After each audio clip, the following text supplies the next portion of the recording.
Welcome to exam सहपाठी। आज हम लोग करेंगे सीटेट पेपर 2 के लिए सामाजिक विज्ञान का जो है प्रैक्टिस सेट। ठीक है, और इसमें हम लोगों ने केवल आज हिस्ट्री के क्वेश्चंस शामिल किए हैं। इसके बाद हम लोगों इसी तरह से केवल ज्योग्राफी के क्वेश्चंस और केवल आपके पॉलिटिकल साइंस के क्वेश्चंस इस तरह से अलग अलग लेकर के आएंगे। ठीक है, तो आज हमारा ये हिस्ट्री का प्रैक्टिस सेट 1 है और इसमें हमने बेसिकली जो प्रीवियस ईयर क्वेश्चंस पूछे गए हैं, जो आपके PYQs पूछे गए हैं, पहले आपके क्वेश्चंस आ चुके हैं, ठीक है, उनके बारे में हम लोग डिस्कस करेंगे और जो अब तक हमने थ्योरी पढ़ी है उसको जो है यहाँ पे लागू करने की कोशिश करेंगे। ठीक है, इसके अलावा आप लोग यूट्यूब पर भी हमें फॉलो कर सकते हैं। फॉलो तो कर ही चुके होंगे आप लोग। आप टेलीग्राम पे फॉलो कर सकते हैं, इंस्टाग्राम और फेसबुक पर भी हमको फॉलो कर सकते हैं। ओके, आइए स्टार्ट करते हैं। पहला क्वेश्चन देखते हैं। ये हमारे सारे आपके प्रीवियस ईयर में पूछे हुए क्वेश्चंस हैं। ओके, पहला हमारा क्वेश्चन है उपनिषद के बारे में कि उपनिषद क्या बताता है। कि उपनिषद अध्यापकों और विद्यार्थियों के बीच बातचीत का संकलन है या फिर यह सामान्य वार्तालाप के रूप में प्रस्तुत किए गए हैं जो आपके उपनिषद लिखे गए हैं, या फिर उपनिषद ऐसे विचार हैं जिनमें आत्मा और सार्वभौमिक आत्मा का विवरण किया गया है। तो अगर आपने चैप्टर पढ़े होंगे तो उसमें उपनिषद के बारे में भी आपको बताया गया है। तो आपने देखा है कि उपनिषद जो है सामान्य वार्तालाप के रूप में लिखे गए हैं और ये वार्तालाप किसके किसके बीच में है, अध्यापक और विद्यार्थियों के बीच में एक बातचीत की तरह इसको लिखा गया है। तो ये तो दोनों कथन आपके सही हो गए। ठीक है, इसके अलावा ये इसमें ऐसे विचार हैं जिसमें आत्मा और सार्वभौमिक आत्मा का विवरण दिया गया है। तो ये A, B और C तीनों आपके सही हैं उपनिषद से संबंधित।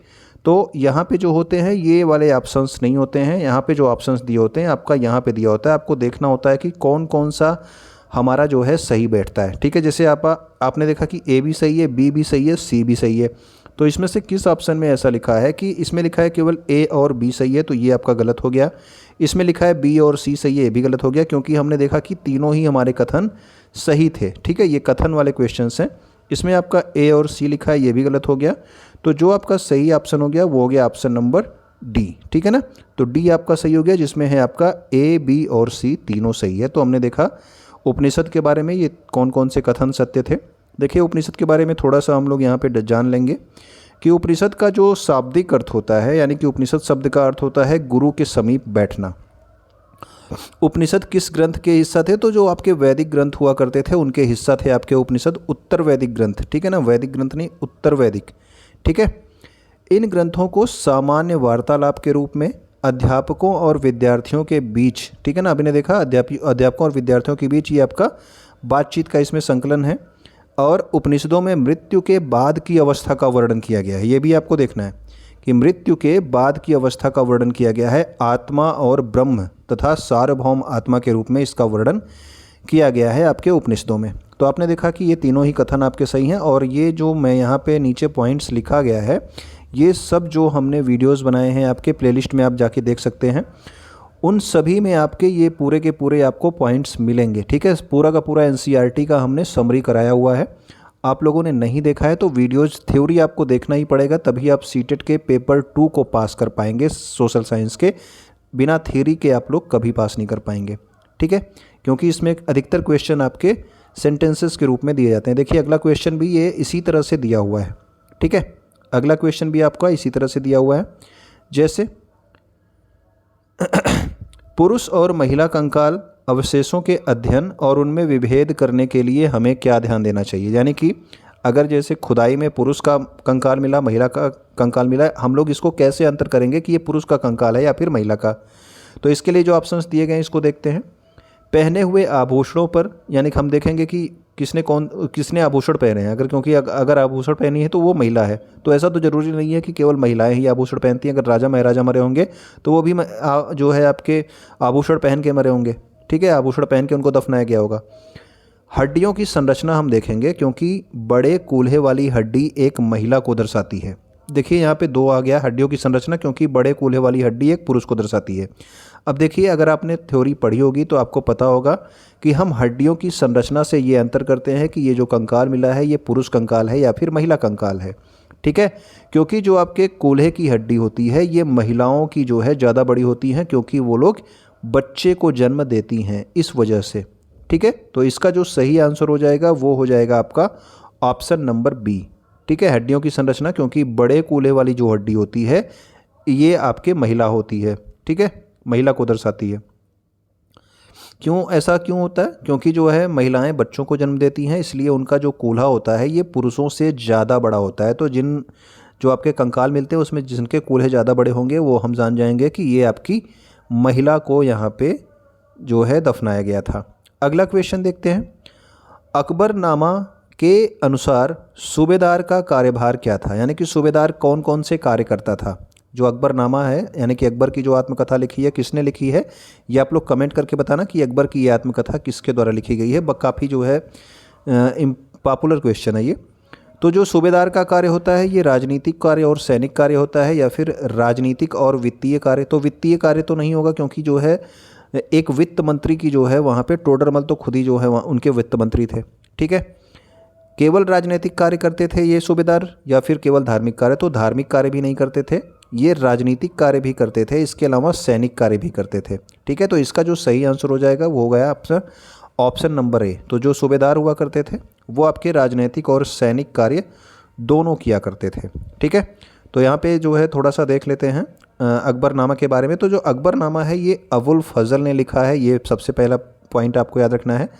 अकबरनामा के अनुसार जो सूबेदार है इसकी नियुक्ति जो है सम्राट करता था, और सूबेदार प्रांतों में सैनिक एवं असैनिक तथा राजनैतिक दोनों तरह के कार्यों का संचालन करता था, ठीक है। तो ये सारे पॉइंट्स अकबरनामा से संबंधित आपने देखा। आगे देखते हैं हम लोग अगला क्वेश्चन। अगला क्वेश्चन है कि बंगाली एक क्षेत्रीय भाषा के रूप में विकसित होने के कारक है, यानी कि बंगाली भाषा जो एक क्षेत्रीय भाषा के रूप में विकसित हुई है वो केवल वाणिज्यिक कारण से हुआ है या फिर राजनीतिक कारण से हुआ है?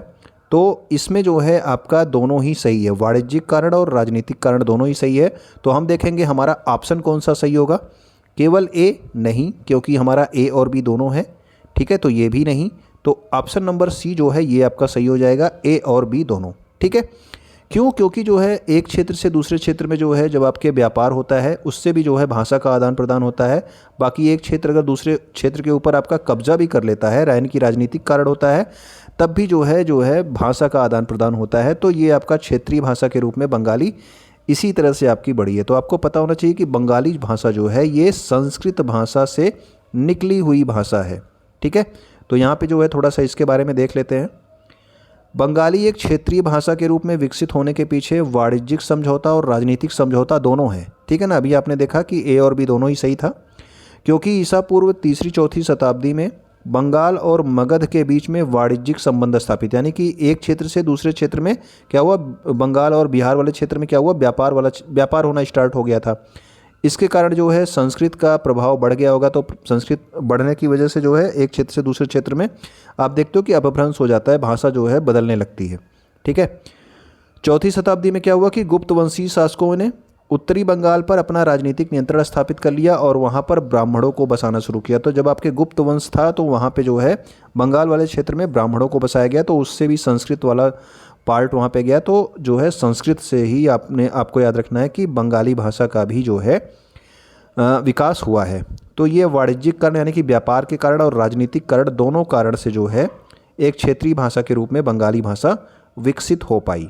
ओके, अगला क्वेश्चन हमारा है महाराष्ट्र के संत कवियों ने किसका विरोध किया। तो यहाँ पे 3 आपके कथन दिए गए हैं। तो अभी आप जब भी कथन वाले क्वेश्चन आपके आते हैं तो आपको कैसे अटेम्प्ट करना है, सबसे पहले तो आपको ध्यान से जो है ये आपके कथन को पढ़ने हैं, ठीक है। सभी प्रकार के कर्मकांडों का, तो महाराष्ट्र के संत कवियों ने सभी प्रकार के कर्मकांडों का विरोध किया था, सही है। जन्म पर आधारित सामाजिक अंतरों का, यानी कि जो है कोई अगर उच्च कुल में पैदा हो गया तो वो बड़ा है, या फिर नीच कुल में पैदा हो गया तो वो छोटा है, तो इसका भी विरोध किया था, ये भी सही है। इसके अलावा लिखा है कि परिवार के साथ रहने के विचार का, तो इस तरह की कोई बात इन्होंने नहीं किया कि जो है आप लोग अपने परिवार के साथ मत रहो, इसका कोई विरोध नहीं किया गया महाराष्ट्र के संत कवियों द्वारा। तो इसमें कौन कौन सा सही हो जाएगा। अब आपने देखा कि जो है हमारा कथन ए सही था और बी सही था। अब हम ऑप्शन खोजेंगे कि कौन से ऑप्शन में ऐसा लिखा हुआ है। तो ए में लिखा है ए और बी सही, दोनों सही है, तो ये तो हमारा सही हो गया, ठीक है। इसके अलावा ए और सी तो गलत था, बी और सी तो गलत था, ए बी सी तीनों सही नहीं, सी तो गलत था। तो हमारा ऑप्शन नंबर कौन सा सही हो जाएगा, ए सही हो जाएगा, जिसमें बोला गया कि ए और बी दोनों सही है। तो जब भी कथन वाले क्वेश्चन आए तो आप पहले कथनों को ध्यान से पढ़िए, उसमें देखिए कौन कौन से कथन सही हैं, उसके बाद हमें ऑप्शंस को देखना है, ठीक है ना, उसके बाद ऑप्शंस को देखना है, नहीं तो हम लोग गलत कर देंगे। हमें लगेगा कि बी वाला जो कथन था वो सही था तो हम बी मार के ऑप्शन में चले आएंगे, जबकि यहाँ पे गलत हो जाएगा क्योंकि हमारा ऑप्शन तो नीचे दिया है, यहाँ पर तो कथन दिए गए हैं इस क्वेश्चन से संबंधित, ठीक है। तो कथन वाले क्वेश्चंस अब अटेम्प्ट करते वक्त ये ध्यान आपको ज़रूर देना है, ठीक है। तो जो जो हमने बात की वही यहाँ पे नीचे लिखा गया है। आगे देखते हैं क्वेश्चन नंबर 6 को। 19वीं सदी में कौन सा आदिवासी समूह मुख्यतः बकरियों का पालन करता था? तो देखिए बकरियों के पालन की बात की जाएगी तो ये बहुत सिंपल है, यहाँ पे बकर नाम आ रहा है। कश्मीर के जो बकरवाल हुआ करते थे ये आपके बकरियों का पालन करते थे। बाकी जो आपके पंजाब के पहाड़ों पर रहने वाले वन गुज्जर थे, इसके अलावा जो आपके आंध्र प्रदेश के लंबाड़िया या फिर लंबार्डी थे, ये आपके गाय और भैंस का पालन करते थे, ठीक है, गाय भैंस के झुंड ये पालते थे। और जो आपके कुल्लू के गद्दी थे, ठीक है, ये क्या करते थे, ये आपके गडेरिया थे, ये आपके भेड़ का पालन करते थे, कुल्लू के गद्दी, ठीक है। तो इसका जो सही आंसर हो गया वो हो गया आपके कश्मीर के जो बकरवाल थे यही आपके बकरियों का पालन करते थे, ठीक है। तो आप लोगों ने अगर नोट्स पढ़ा होगा तो आपको वहाँ पे भी मिलेगा। ये पंजाब में रहने वाले वन गुज्जर और आंध्र प्रदेश के लबाड़िया जो है ये क्या करते थे, गाय भैंसों के झुंड पालते थे। कुल्लू के गद्दी समुदाय क्या थे, ये गडेरिये थे, जबकि जो आपके कश्मीर के जो बकरवाल थे ये क्या पालते थे, बकरियाँ पालते थे, ठीक है। ये सीधा सीधा आपके नोट्स में लिखा हुआ है, जो हमने जो है वीडियो आपको कराया है थियरी वाला, ठीक है। पूरा का पूरा एनसीईआरटी की समरी हमने कराई है। अगर आपने नहीं देखा है तो आप प्लेलिस्ट में जा कर के इसको देख सकते हैं, ठीक है। सारी प्लेलिस्ट हमारी बनाई गई है, वीडियोज़ आपके बनाए गए हैं अलग अलग जो है हिस्ट्री के, पॉलिटी के और आपके ज्योग्राफी के। अगला क्वेश्चन लेते हैं। सुधारकों का आंदोलनों के साथ मिलान कीजिए, यानी कि किस सुधारक ने कौन सा जो है आंदोलन किया। इसको अभी हमने कुछ दिन पहले ये वीडियो हमने किया था इसका थियरी।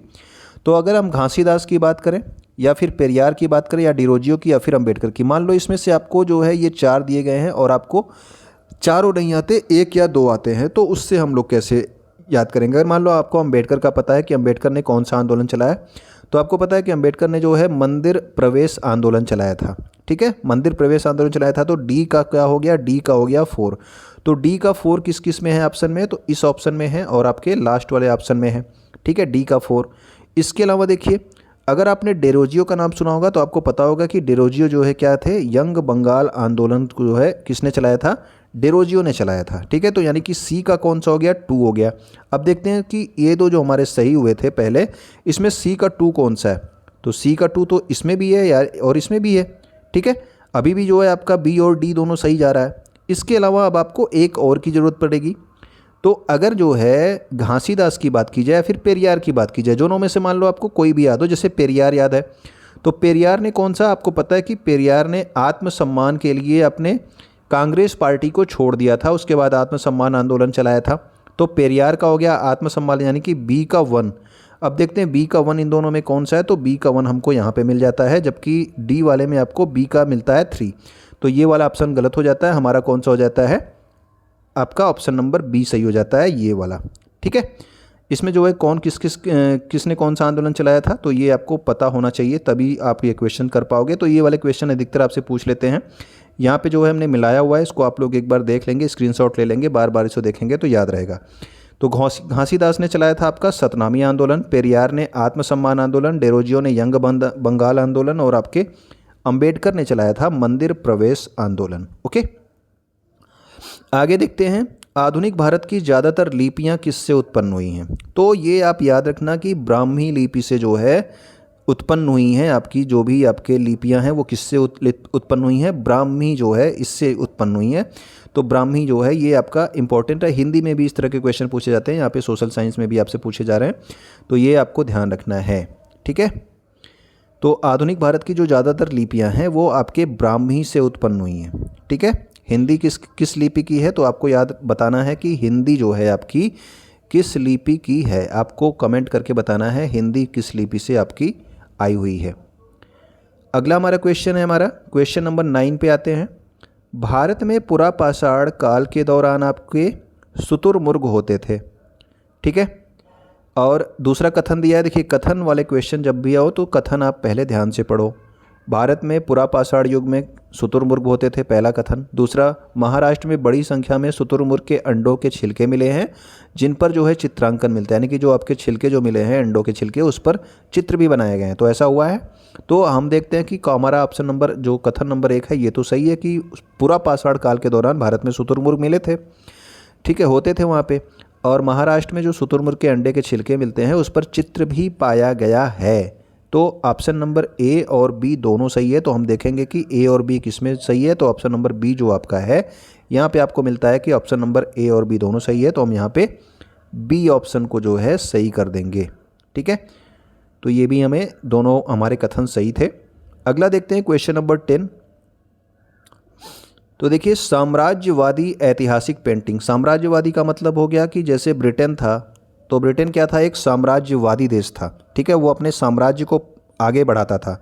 तो देखिए उसमें जो है कुछ आपके कथन दिए गए हैं, ये आपके 4 कथन दिए गए हैं, ठीक है। तो पहले तो आपको चारों कथनों को ध्यान से पढ़ना है। साम्राज्यवादी फतह की लोक स्मृतियाँ गढ़ती, यानी कि जो ये जो पेंटिंग्स बनाई जाती थी साम्राज्यवादियों की, ऐतिहासिक पेंटिंग बनाई जाती थी, उससे क्या होता था कि साम्राज्यवादी फतह की लोक स्मृतियाँ गढ़ती थी। लोक स्मृतियाँ गढ़ने का मतलब है कि लोग जो है उन पेंटिंग्स को देख करके कहानियाँ बनाएंगे, ठीक है ना। तो ये तो होता था, ठीक है। इसके अलावा अंग्रेज़ों की अजेय और शक्तिशाली के रूप में प्रस्तुत करती थी। तो देखिए अगर आपकी ऐसी कोई साम्राज्यवादी ऐतिहासिक पेंटिंग बनेगी तो वो तो जो है अंग्रेज़ों को जो है अजय, यानी कि सबको उन्होंने जीत लिया और सबसे शक्तिशाली हैं, इस रूप में प्रस्तुत करेंगी ही। और ये यूरोप में बहुत लोकप्रिय हुई। तो यूरोप में तो लोकप्रिय होंगी क्योंकि यूरोप देश से ही जो है, यूरोप का ही एक देश है आपका ब्रिटेन, ठीक है। वहाँ पे साम्राज्यवादी शक्तियों का जो है क्या किया जाएगा, गुणगान किया जाएगा। अगला हमारा है, भारत को पूरी प्रामाणिकता के साथ दर्शाती है। तो भारत को तो वो पीछे दर्शाएंगी, ठीक है। तो ये वो वाला आपका जो है क्या हो जाएगा, गलत हो जाएगा। तो भारत को पूरी प्रामाणिकता के साथ नहीं दर्शाती हैं वो अपने पेंटिंग्स में।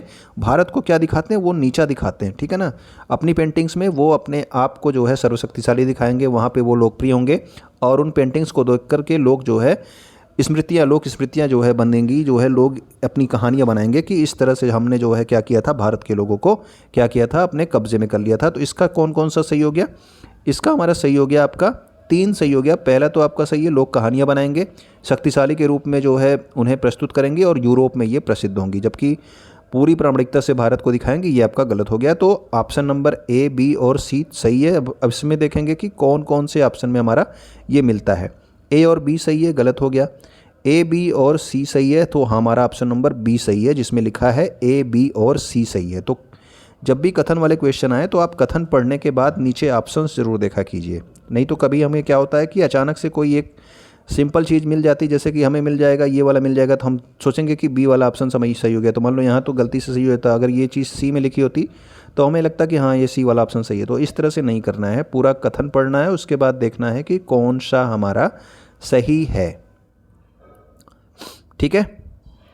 आगे देखते हैं हम लोग 11 नंबर क्वेश्चन में। आईने अकबरी के बारे में निम्नलिखित कथनों को पढ़िए। अब देखिए आईने अकबरी के बारे में आपसे पहले भी पूछा गया, अकबरनामा के बारे में अकबरनामा का एक और क्वेश्चन आ गया। आईने अकबरी के बारे में निम्नलिखित कथनों को पढ़ें। तो सबसे पहले आप कथनों को पढ़िए, जो आपके कथन दिए गए हैं, उसके बाद आपके नीचे ऑप्शंस दिए जाते हैं, ये आपको ध्यान रखना है हमेशा, ठीक है। तो कथन, यह अकबरनामा का दूसरा भाग है। तो अगर आपने जो है थियरी पढ़ी होंगी तो आपने देखा होगा कि जो आईने अकबरी है ये अकबरनामा का तीसरा भाग है। तो पहला ही ऑप्शन इसका गलत हो गया। यह अकबर के शासनकाल की घटनाओं का विवरण देती है। तो जो आपका आईने अकबरी के बारे में आपसे पूछा जा रहा है, तो अकबरनामा में तो जो है अकबर के शासनकाल की घटनाओं का वर्णन है, लेकिन अकबरनामा का जो तीसरा पार्ट है, ये आईने अकबरी तीसरा पार्ट है, इसमें जो है अकबर के शासनकाल की घटनाओं का वर्णन नहीं है, ठीक है। यह लोगों की परंपराओं और संस्कृतियों का विवरण देती है। तो हाँ, आईने अकबरी में लोगों की परंपरा और संस्कृतियों का विवरण है। यह बहुत सारी चीज़ों का सांख्यिकी विवरण देती है। तो कई चीज़ों का जो है, खेती का और बहुत सारी चीज़ों का सांख्यिकी विवरण भी इसमें प्रस्तुत किया गया है। तो हमने देखा कि हमारा ए और बी तो गलत था, लेकिन आपका ऑप्शन नंबर सी और डी क्या है, ये आपके सही हैं। तो हम इसमें ऑप्शंस में आएंगे और यहाँ पे देखेंगे कि कहाँ पे लिखा है ए और मतलब सी और डी सही है। तो ए और सी सही है, पहले ऑप्शन में लिखा है, तो ये तो गलत हो गया। बी और सी सही है, ये भी गलत हो गया। हमारा जो है ऑप्शन नंबर सी बोल रहा है कि सी और डी सही है। तो जो ऑप्शन नंबर सी है ये हमारा क्या हो जाता है, सही ऑप्शन हो जाता है, क्योंकि हमारे कथन भी कौन कौन से सही थे, सी और डी सही थे। ठीक है, तो इस तरह से हमें जो है करने हैं ये क्वेश्चंस को। अब यहाँ पे देख लेते हैं। सबसे पहले तो हमने अभी कुछ देर पहले बताया था कि अकबरनामा किसने लिखा था। तो अकबरनामा किसने लिखा था आप लोग कमेंट करके ज़रूर बताइए, अगर अभी तक आपने कमेंट नहीं किया है। तो आईने अकबरी जो था ये अकबरनामा का तीसरा भाग है। ठीक है ना, 3 भागों में अकबरनामा लिखी गई है, 3 भागों में लिखी गई है, और तीसरे भाग का नाम क्या है, आईने अकबरी। यह लोगों की परंपराओं और संस्कृतियों का विवरण देती है, जैसा कि पहले कथन, इस वाले कथन में कहा गया। और इसका सबसे रोचक आयाम है विविध प्रकार की चीज़ों। देखिए यह बहुत सारी चीज़ों का सांख्यिकी विवरण देता है। तो कौन कौन सी चीज़ें थी, फसल हो गए, पैदावार हो गए, कीमत हो गया, मजदूरी हो गया, राजस्व, इन सभी का सांख्यिकी विवरण इसमें दिया गया है आपके आईने अकबरी में। ओके, तो उम्मीद करता हूँ कि चीज़ें अभी आप तो समझ में आ रही होंगी। तो समझ में आ रही हैं तो अपने दोस्तों तक इसको ज़रूर शेयर कर दीजिए जो आपके सीटेट के सेकंड पेपर सोशल साइंस की तैयारी कर रहे हों। ठीक है, आगे देखिए अगला क्वेश्चन नंबर 12 क्या कहता है, प्राचीनतम लघु चित्रकला किस पर बनाए जाते थे। तो लघु चित्रकला वाला भी आपको करवाया गया है। अगर आपने पढ़ा होगा तो आपको पता होगा कि जो लघु चित्रकला थे ये ताड़पत्र पर सबसे पहले बनाए जाते थे। ठीक है, ताड़पत्र और लकड़ी की तख्ती पर पहले बनाए जाते थे, फिर बाद में ये कागज़ पर बनाए जाने लगे। पात्र पर ये नहीं बनाए जाते थे। पात्र का मतलब क्या हो गया, पात्र का मतलब हो गया बर्तन की बात की जा रही है, यानी कि बर्तनों पर इसे नहीं बनाया जाता था। ठीक है ना, तो ये वाला ऑप्शन ए तो नहीं है। यहाँ पे कौन कौन सा सही है, हमारा बी, सी और डी सही है। अब हम ऑप्शंस की तरफ आएंगे और वहाँ पे खोजेंगे कि हमारा ऑप्शन नंबर बी, सी, डी किस वाले ऑप्शन में लिखा है। तो यहाँ पे ए में लिखा है ए, बी और सी सही है, तो गलत हो गया क्योंकि पात्र हमारा नहीं था। ठीक है, यहाँ पे लिखा है ए, बी और डी सही है, तो ए तो था ही नहीं, तो ए वाला कोई भी ऑप्शन सही नहीं होगा, यहाँ पे भी नहीं। तो सबसे लास्ट जो ऑप्शन है आप हमारा वो है हमारा बी, सी और डी सही है। ठीक है, तो बी, सी और डी सही है, हमारा सबसे लास्ट ऑप्शन है। तो ऑप्शन नंबर डी क्या हो जाएगा, हमारा सही ऑप्शन हो जाएगा, ऑप्शन नंबर डी। ठीक है, यानी कि ताड़पत्र, कागज़ और लकड़ी की तख्ती पर बनाए जाते थे। तो देखिए यहाँ पे जो लिखा गया है इसको भी देख लेते हैं कि जो लघु चित्र होते थे ये क्या होते थे, छोटे आकार के चित्र होते थे, और इन्हें आमतौर पर जल रंगों और कपड़े या कागज़ पर चित्रित किया जाता था। तो जो कि प्राचीनतम लघु चित्र की बात की जाए, जो यानी कि जो सबसे पहले बनाए जाते थे वो ताड़पत्रों अथवा लकड़ी की तख्तियों पर बनाए जाते थे। ठीक है, ताड़पत्र और लकड़ी की तख्तियों पर बनाए जाते थे सबसे पहले प्राचीनतम लघु चित्र, लेकिन बाद में इसे कपड़े या कागज़ पर भी चित्रित किया जाने लगा। तो तीनों ऑप्शन आपके सही हो गए, ताड़पत्र भी, कागज़ और लकड़ी की तख्ती भी। ठीक है, तो ये हमने जो है इसको कराया हुआ है, अगर आप देखेंगे वीडियोज़ तो आपको क्लियर हो जाएगा ये भी चीज़ें। अगला क्वेश्चन की ओर देखते हैं हम लोग। 700 वर्ष पहले केरल की विविधता और यहाँ के मुस्लिम समुदाय के जीवन के बारे में निम्नलिखित में से किस यात्री ने लिखा था। तो केरल में क्या विविधता है, यहाँ पे मुस्लिम समुदाय किस तरह से रहता है, इसके बारे में हमारे इब्न बतूता ने लिखा था। इब्न बतूता किसके समय में भारत आया था, तो ये आपको कमेंट करके बताना है कि इब्न बतूता किसके समय में भारत आया था और इब्न बतूता किस देश का यात्री था, किस देश से आया था। ओके, आगे देखते हैं इसके बारे में यहाँ पे। तो अगर आपने अभी कमेंट नहीं किया तो आप कर लो, या फिर जो है यहाँ पे मैं बता देता हूँ। इब्न बतूता 14वीं शताब्दी में मोहम्मद बिन तुगलक के समय में आया था, और जो इब्न बतूता था ये किस देश का यात्री था, तो ये आपके मोरक्को से आया था। ठीक है, विश्व के 44 देशों सहित भारत के जनजीवन के विषय में उसने एक पुस्तक लिखी जिसका नाम था रेहला। ठीक है, ये वाली पुस्तक यानी कि रेहला पुस्तक किसने लिखी थी, इब्न बतूता ने लिखी थी। कई बार आपसे पूछा गया है। और जो केरल में जो आपके उस समय मुसलमान थे वो कहाँ से आए थे, अरब देश से आए थे व्यापार करने भारत के साथ में। ठीक है, उनके बारे में इसने लिखा था। किसने लिखा था, इब्न बतूता ने। नेक्स्ट क्वेश्चन हमारा ये लास्ट क्वेश्चन है, यानी कि जो है ये जो आपका सीरीज़ था अभी हिस्ट्री का, ये पहले जो आपका वीडियो आया है पहला वीडियो, इसमें हमारे 14 क्वेश्चन है एक जो है आपके पेपर से। ठीक है, जो हिस्ट्री के आपके 14 क्वेश्चन उसमें दिए गए थे, तो वो सारे 14 क्वेश्चन हमने यहाँ पे कराए हैं। देश का उसके उपनिवेश के साथ मिलान कर, यानी कि एक देश जो है दूसरे के ऊपर कब्जा करके वहाँ से जब सारी चीज़ें जो है उठा करके वहाँ के संसाधनों का उपयोग करता है और अपने देश में ले जाता है, तो वो आपका ये आपका उपनिवेश देश कहलाता है। ठीक है ना, तो ये देखिए किसका किस पर कब्जा था। तो फ्रांस का कब्जा किस पे था, फ्रांस का कब्जा था आपका सेंट डामिंग्यू पे। ठीक है ना, इसके अलावा स्पेन का कब्जा किस पे था, तो स्पेन का कब्जा था वेनेजुएला पे। पुर्तगाल का कब्जा था आपके ब्राज़ील पे, और इंग्लैंड का कब्जा किस पे था, जमैका पे। तो हम लोग देखेंगे फ्रांस ए का 2 नंबर, ए का 2 नंबर किस में, ये ऑप्शन नंबर बी में ही आपका ए का 2 नंबर है, तो यही आपका सही हो गया। डी का आपका 3 है, ठीक है, डी का 3 यानी कि स्पेन का क्या है, वेनेजुएला है। और आपका देखिए यहाँ पे नीचे मैं यहाँ पे इसको लिख दिया हूँ, आप लोग क्या करेंगे एक बार स्क्रीनशॉट ले लेंगे कि ये सब क्या थे, ये इसके उपनिवेशिक जो है देश थे। फ्रांस का सेंट डोमिंगो, पुर्तगाल का ब्राज़ील, इंग्लैंड का जमैका और स्पेन का वेनेजुएला। तो उम्मीद करता हूँ कि ये वीडियो आपको पसंद आया होगा, और आपको अगर प्रैक्टिस सेट की और वीडियो चाहिए तो आप कमेंट जो है ज़रूर करके बताइएगा कि हाँ सर जो है प्रैक्टिस सेट हमें समझ में आ रहा है, आप और वीडियोस कराइए। क्योंकि अगर आप लोग इसे देखेंगे और जो है कहेंगे कि हाँ मुझे ये समझ में आ रहा है, तो हम आगे और कराएंगे। बाकी वीडियो आप लाइक कर चुके होंगे, चैनल आपने सब्सक्राइब भी कर लिया होगा, तभी यहाँ तक देख रहे हैं।